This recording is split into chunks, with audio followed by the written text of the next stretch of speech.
गरीब माँ की तीन बेटियां। एक छोटे से गांव में पहाड़ियों के बीच बसा हुआ एक कच्चा सा घर था।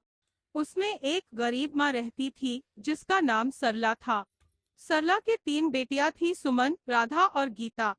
उनके पिता कई साल पहले एक बीमारी के कारण इस दुनिया को छोड़कर चले गए थे।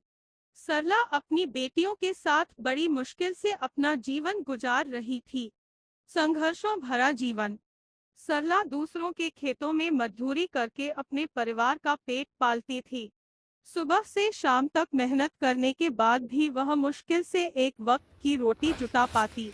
तीनों बेटियां अपनी मां की हालत को समझती थीं और हमेशा उसे सहारा देने की कोशिश करती। सुमन सबसे बड़ी थी, जो 16 साल की थी। वह बहुत समझदार और जिम्मेदार थी।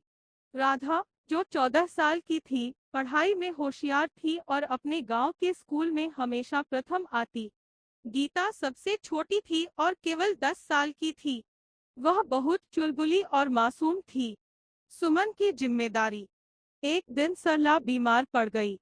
उसकी तबीयत इतनी खराब थी कि वह खेत पर काम करने नहीं जा सकी। घर का सारा बोझ सुमन पर आ गया। सुमन ने अपनी मां की जगह खेत में